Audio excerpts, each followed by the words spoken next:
Welcome to Kiss the Reviews. I'm Armando, that's Corey, and today, by request, we're doing 1986's Short Circuit. All right, and before we get started, if you want to follow me or Corey on Twitter, you could follow me at Junior D's. You could follow Corey at Corey_idol. And I want to throw something out there that I noticed in the last show that we did, Howard the Duck. Okay. It seemed to me that you were so, I don't know, flabbergasted at how awful the movie was. You didn't put any PSAs into the review at all. No, you leaned on me for all the heavy lifting in that one. I think you were just exasperated. Yeah, that was my form of Darwinism. I'm calling that natural selection. If you listen to anything, any of the advice from Howard the Duck, good luck. That's on you. Especially how not to cook duck. Pluck the feathers first, people. That one, look, who could follow that? That recipe was fucking amazing. It's just, I am a very good cook. Yeah, you are. Well, you're Italian. So let's just jump right into this because this is back-to-back 80s movies. I think they're both came out in 86. What a year. The summer theater experience was awesome in 86. That is, if you've lost the timeline in Scarface, that is when Tony was making all of his money. Cocaine is a hell of a drug. So let's just jump right into the cast of 1986's Short Circuit. This film stars Ally Sheedy as Stephanie Speck, Steve Guttenberg as Newton Crosby, Austin Pendleton as Howard Marner, G.W. Bailey as Skroeder, Tim Blaney as the voice of Number 5, and Fisher Stevens as Ben Jabituya. Here's a life lesson from Corey! Hi kids, Uncle Corey here. We're gonna go ahead and I'm gonna grant your wish immediately. And we have to get this out of the way. Because it will literally take over the show if we don't. Because this fucking asshole is in a lot of scenes. Yes. So, in case you're a fucking moron, don't do this. Fisher Stevens is a white guy. They brown-faced him up. I don't care how they did it. And had him play a fucking Indian guy. And he tried to play it straight, but also, like, the joke was entirely on him. Because his character was a fucking moron. And I am not going to pretend, I'm not going to sit here and dictate when something is offensive or not. That's totally subjective. It has nothing to do with, I don't rule the fucking world, especially considering my white face should not be telling people of color how to feel. Just a good start there. That's that's a PSA inside a PSA. That's making up for Howard the Duck. So... But here's my kind of rule of thumb when it comes to this. And it comes to all jokes, really. Context is king. Absolutely. We've said it a million times. And the character portrayal here by Fisher Stevens is all wrong. Yes. The director, the actor, everybody that participated in this movie with a straight fucking face playing opposite of this character... You can go fuck yourselves. Yeah. Because this is wrong to the level of Amos and Andy. Yeah. And you should have known better. Full disclosure on my part. So much like Howard the Duck, this movie, this movie was one of my favorites as a child. Because I didn't understand it. I was just like, oh, funny things and the robot saying stuff. But I didn't realize who Fisher Stevens was and that he was a white guy until I was almost 30. I think that would probably be standard for 99% of the... And believe me, with my PSA, I'm not going out there and saying like, I knew at 10 years old this guy was bullshitting, and it's wrong. No, I fucking didn't, okay? No, but grown-ups made this movie. Exactly. 10-year-olds didn't make this. You were right. A, I haven't seen it since I found out, and B, it was so much grosser to... Like, I felt gross watching it. outside of just how bad the movie was. It still wouldn't have been okay, even if he was playing like the Guttenberg role, where he's the straight man and he is the brilliant scientist that created these things. But he is literally there simply for comic relief. And the joke is never on anybody. The joke is always on him. Because there wasn't, I told you this before we recorded, there's a scene where Guttenberg and him are in the van and they're driving, and Guttenberg says something to the effect of like, oh, where are you from? And he says, Bakersfield. And he's like, no, I mean like your ancestors, your history, like where are your people from? And he says Pittsburgh. And Steve Guttenberg gives like the, that's odd. Like that joke is basically in a nutshell how every joke in this movie is on him. Exactly. Like, Indian people just sound like that no matter where they're born. That's just what they sound like. Like that. Exactly. It was so bad. And if you want a good comparison to that, where, in my opinion, a joke like that was done correctly, was Parks and Rec. There's a scene in an episode where Leslie has no idea who Tom Haverford, played by Aziz Ansari, who is a real fucking Indian American human being, by the way. She has no idea where he's from, and she keeps thinking he's Libyan. Yeah. And he says, no, I'm from South Carolina. And then they cut away to the one shot of him, and he says, guess you can say I'm a bit of a redneck. The joke is on her. Yes. The joke is on you for assuming, like, he's from some, ancient culture. The guy's from fucking South Carolina. What are you going to do? Yeah. But it's so racist there. And your skin is brown. Let's jump into this movie because, wow. It was just everything that we've seen wrong in a movie, and we never really talk about the actors or actresses or whatever. I will discuss that during this because everything all around was just bad. So, yeah, look, Howard the Duck suffered mainly from plot problems and writing, right? Yeah. This was all like Leah Thompson did a fine job in Howard the Duck. Mm-hmm. Jeffrey Jones did what he could with what he had to work with. This is not that. Yeah, no, not at all. Not at all. But this movie opens with a robot getting built. There's some great beep, boop, beep music with the score. We cut to a field. The military vehicles are driving. A robot pops up in a bunker and blows up all the vehicles with his laser cannon. Full disclosure on my part here, I didn't realize these things were quite so sinister. Because that shit was creepy AF. Like the red eyes popping up. And, yep. Yo, I was bugging immediately. All I remember is number 5, and like he looked like a cute robot, and that thing popped up, and it was like, oh, they also made Satan robots too. Cool. Yeah, I didn't remember them being a weapon. I honestly didn't. I really thought they were more of like the function that they served in the laboratory after the test, which is serving drinks and being. Yes. Which, by the way, I have never seen a robot more degraded in my life. You are a premier weapon of fucking mass destruction. You are a $1 billion project at best. Yes. You could technically go to Mars and start colonizing before we get there, setting up everything we need, blah, blah, blah, blah, blah, right? Hey, make me a gin and tonic too, since you blew up that tank, you metal fuck. Get out of here. Come on. And this whole thing is part of Nova Robotics, their demonstration for the military and some senators, government officials.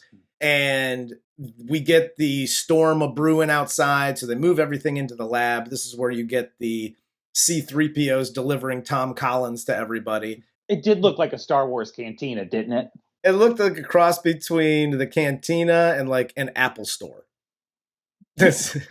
So while this is all going on, there's a storm outside. Lightning strikes one of the robots, and they think it's fried, but everything checks out. So they start ordering the robots around to do another demonstration inside. As the robots take their orders and go inside, number 5 begins to malfunction and goes its own way and it ends up on a trash truck and hauled away. Through all kinds of silliness and folly.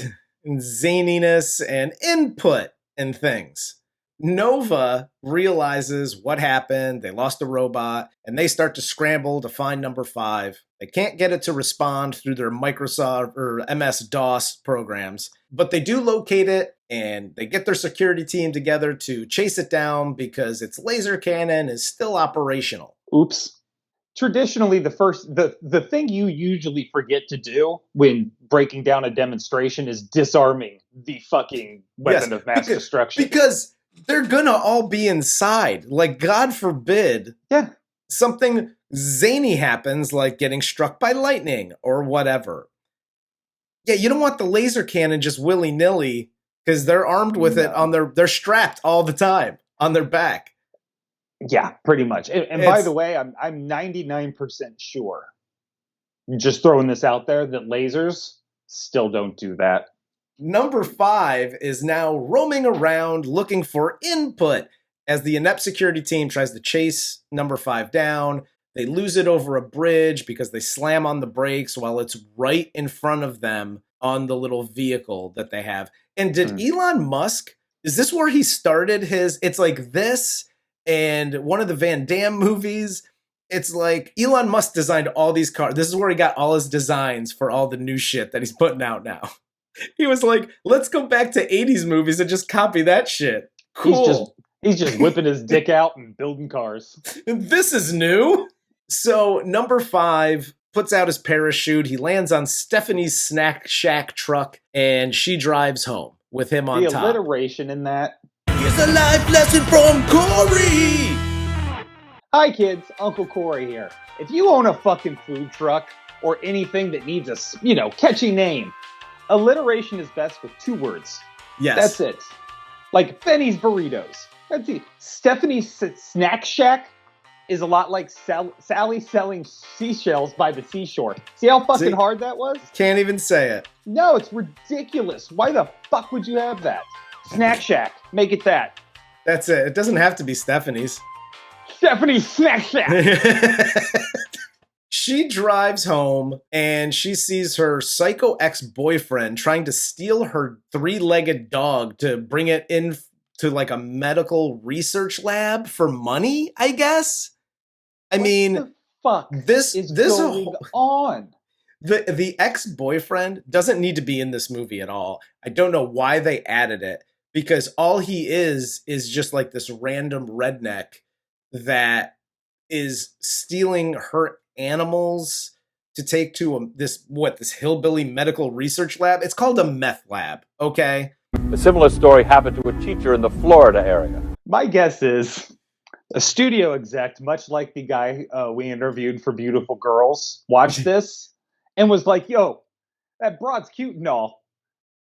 She's a little fucking annoying, though. I don't think she's that fuckable, you know what I mean? So they just threw in some jag-off to fucking show that she could get a guy. We got to bring her down a couple of steps. That's right. She's a little high and mighty. She thinks she's a little too good for me. So later that night, Stephanie sees some shit going on in her food truck. So she goes out to investigate. The side panel pops open to reveal number 5. And she thinks it's an alien, even though it is obviously a robot. Like, there is no question. Like, did you think it was the Transformers that came down? Like, she has the mind of a child. No, she really does. The way she teaches, like, okay. So one, yes, you are 100% correct. Because she even says, like, oh, is this some sort of spacesuit? Is that really you? Or is that like a spacesuit and you're inside someplace, maybe just your brain in a little jar or something like that? No, bitch, I'm a robot. How is that not clear? But that's fine. That's fine. Let's pretend you think this is an alien. Okay? It's an alien. You bring it into your home, which is great. You're not trying to hurt it. You're trying to make real first contact here. And you're like, do you want to see pictures? This is peanut butter. I can eat it. How about pictures? Do you like pictures? We have a lot of pictures here. You think you're making first contact. You knew they were going to choose you. You said, I just knew it. to see your scrapbook? You know who this chick is?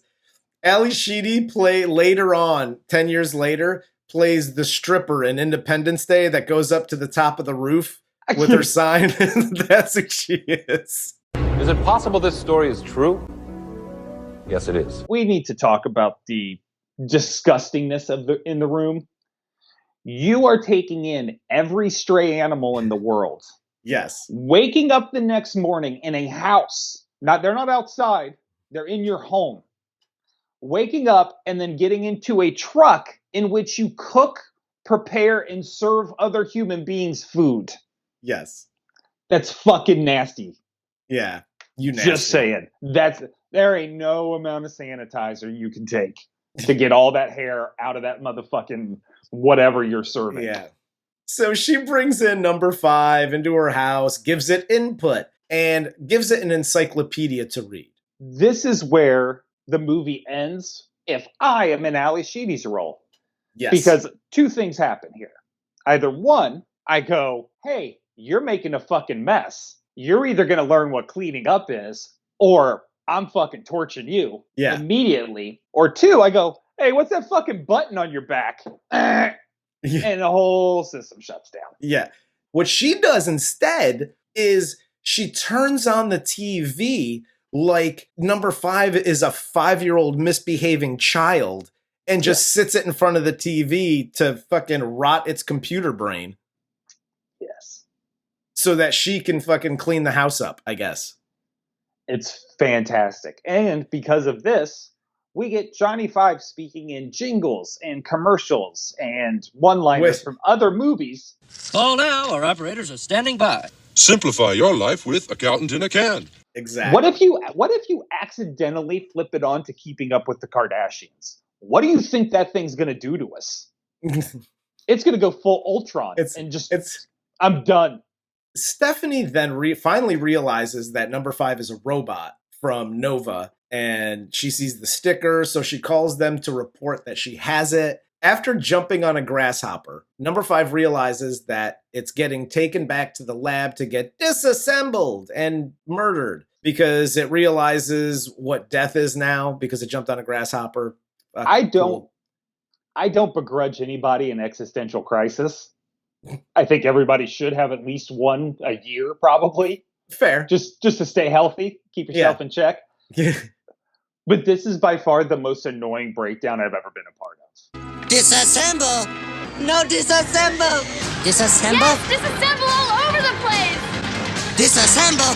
No! Like, I want to support you through this, dude, but you've got to stop saying disassembled. Because it's too much.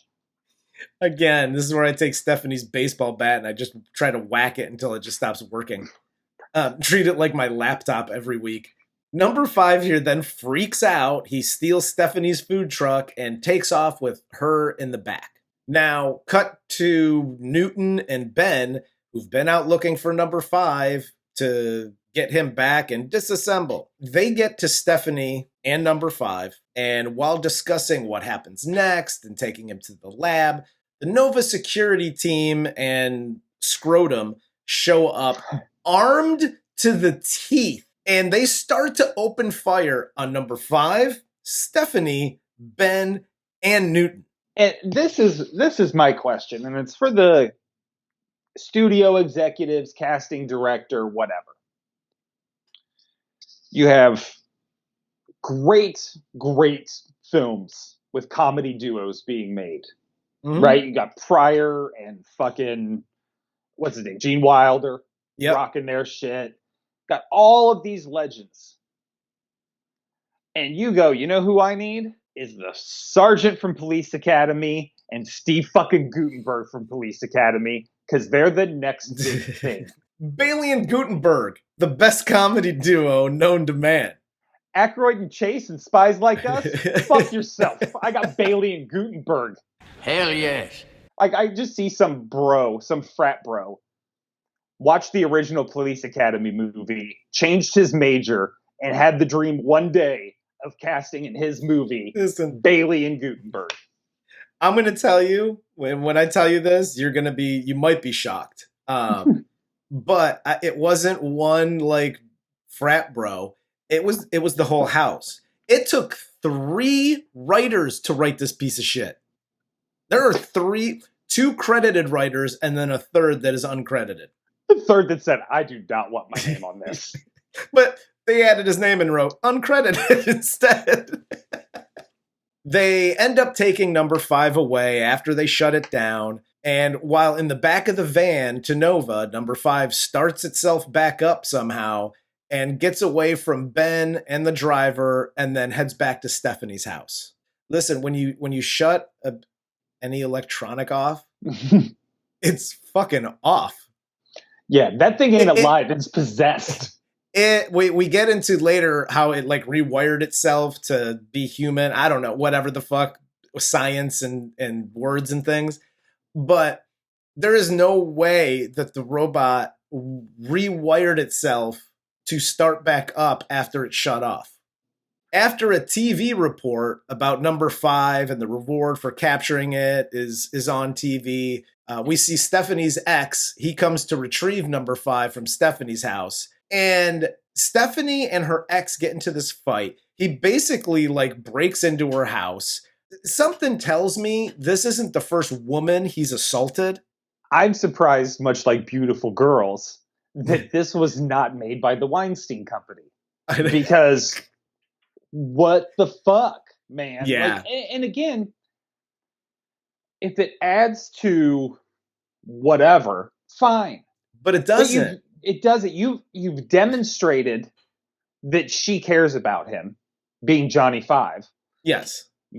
It has been demonstrated that her boyfriend, for whatever reason, is a fucking asshole. This isn't needed. No, this isn't needed. It serves if you wanted no purpose other than to see him take this guy's Trans Am apart. Yeah, you could have had like random people that saw it going back to Stephanie's house, like, there's the robot, go get it. You could have had something like that and had the same outcome. You disassemble their car, disassemble.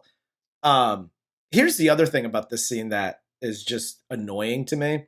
So he disassembles his car. You know, my beautiful car, I love it, now I'm going to shoot you because cars. And he gets into an altercation with number 5 where he's like hitting it with a bat or a pipe or whatever. And then number 5, this gets back to the lasers. Number 5 uses the laser to then, cut the tube or the pipe and then hits him in the belt buckle so his pants fall down and cheap laughs. That's not how fucking lasers work. What happens in this scene, he cuts the pipe and then he's like, this will be really funny. I'm going to shoot his belt buckle. And it shoots a hole through his entire body, lights the entire forest behind him on fire, and end of movie. Yep. I'd have been fine with that, too. I would have been fine with it because we're only about a half an hour in at this point. Yeah, and I got a spoiler alert for you. If this had been made as a horror movie, it would have been one of the best horror movies ever made. I was thinking that after I saw it, that this would have made a really good horror movie.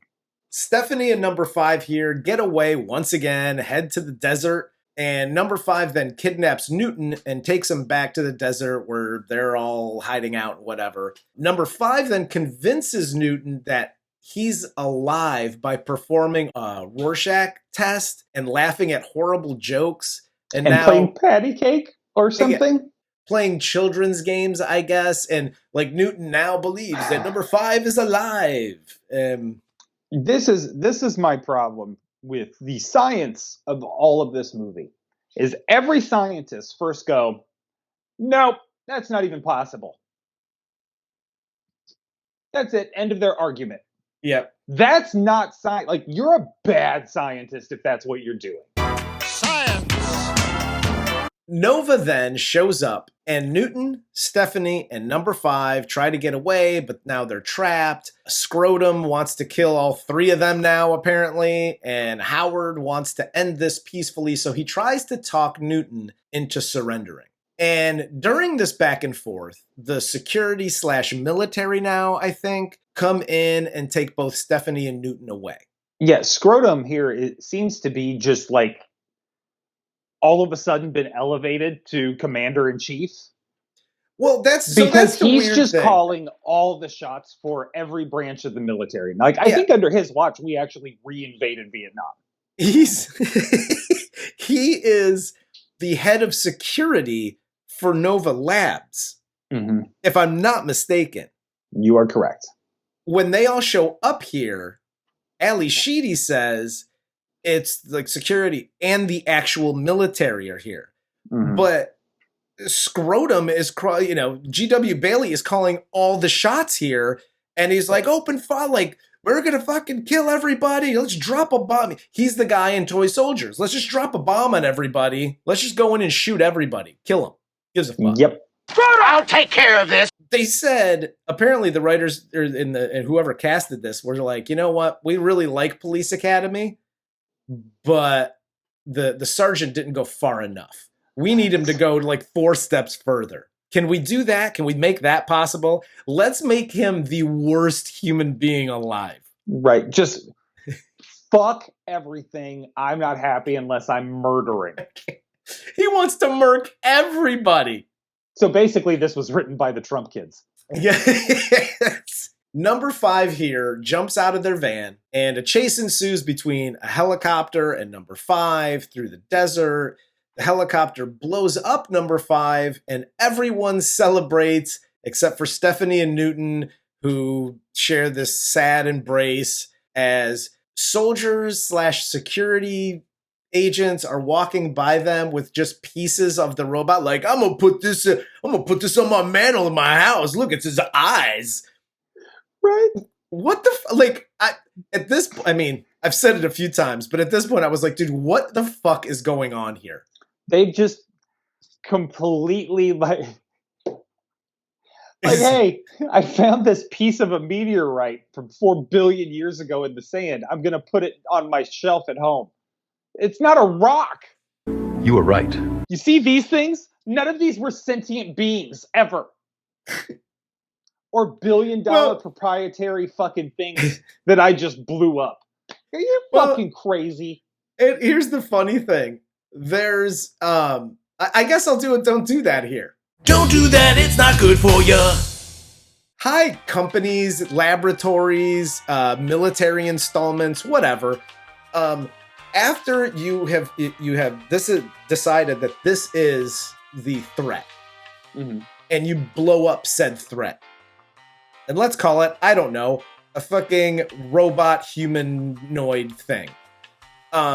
When you blow it up, you go in and you collect all the stuff so you can actually like sift through it and what happened. You take it all back to the lab. Don't just let randos come by like, it looks kind of like a radio, and just take it. What the fuck is that about? And by the way, to the guy who goes, this will look great on my TV. This ain't gonna do this for me. I can use that on my TV set. No, how much? It won't, because it's a bunch of wires. You fucking hillbilly cunt. Like, what are you doing? I'm just gonna mount this on my TV. It's gonna look good, guy. Get the fuck out of here. I'm gonna put it on. I'm gonna go put it on my dash in my car. It's gonna look awesome. I'm gonna have dead robot eyes look at me while I eat my French fries and I look back at it. Newton and Stephanie here then walk away without being arrested or questioned or anything. And they take the van and they're driving away and talking about Newton moving to Montana, where apparently he has some land. And all of a sudden, number 5 pops up in the back of the van, and he apparently built a replica in 10 seconds that is the robot that got blown up. So he's still alive. And after celebrating, they all decide to move to Montana together. And number 5 drives away as Stephanie and Newton, I don't know, hump in the back or something. And number 5 also gives himself a new name, Johnny Number 5. End of movie. And I took 4 ibuprofen after this movie was done. I actually had to take 2. That's no joke. Here's a life lesson from Corey. Hi, kids. Uncle Corey here. Don't start a relationship with somebody who you have said repeatedly, you've lied to me again. You lied to me again. Damn it. You lied to me. Stressful situation. Let's move in together. Let's move out of state where we have no support system whatsoever and just move in together and start a relationship because we both like the robot in the trunk. She just wants a place to put all her animals. What should have happened at the end here, she should have looked at Steve Guttenberg and gone, you know what? My house smells like shit, and I need to get these animals out, but I don't have enough land. It sounds like you got a shit ton. I'm moving in, and so are all the raccoons and everything that I got chilling at my fucking house. That was basically the deciding factor, because he goes, I got like 40 acres. And she goes, wait, how much land do you have? I will go. Yes. So yeah, they're 100%. That's exactly what's going to happen. Yeah. Just listen. Just be honest about your motives, people. Oh yeah, as long as everybody sticks to the agreement, we're fine. If you got a sex for land animal exchange thing going on, cool. Whatever. Doesn't matter. This is how I will wrap this up. Here's a life lesson from Corey. Hi, screenwriters. Uncle Corey here. Write all you want on all the drugs you want. God knows I do. However, when it comes time to edit, sober the fuck up. Yeah. And every single mistake you made, like making this movie, would never have happened if you had just stopped doing whatever drugs you were on for the time it would take you to edit a script. Because you would have looked at that and went, yeah, I don't think this is it, but we might have something else. It's not just that. Although editing the script would have helped. Editing the casting would have helped dramatically. Like there wasn't one Indian actor in the entire world that could have played this role. No. They probably didn't want to. That's why they went to brownface. But neither here nor there. The one thing that really bothered me about this, because this movie was very Howard the Duck, Police Academy, like beyond ridiculous, 18 million joke breaks for no reason, cheap jokes and laughs too. But this movie starred big names at the time. Mm-hmm. And the thing that bothered me about these types of movies was that like everybody, I think, went to the same acting coach where it was just like, everything's big. Make yourself as big as possible when you're on screen. It was like they went to D. Reynolds acting school and it was just like, everything's about me and I'm going over the top and everything's big. Oh, that's real power. Way more power than just acting, and I think that's what it was probably all about. I can guarantee you Guttenberg had an improv coach as an acting coach. And you know how you can tell an improver, like a really bad one, when they're on screen? They can't stop fucking smiling. I'm always smiling. What do you mean my robot's going crazy? It might kill people. That's insanity.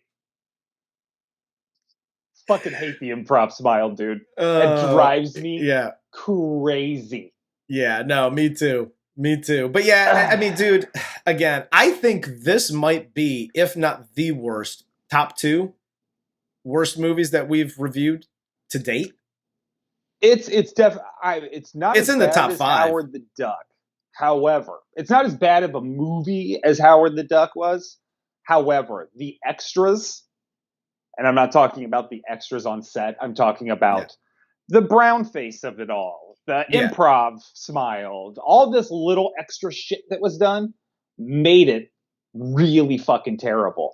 Yeah. And when you're in a discussion of all-time films, right? You'd rather be like Godfather, Dr. Strangelove, Citizen Kane, Casablanca. That's the list you want to be included in. Not in Birth of a Nation and The Jazz Singer. Those are bad lists.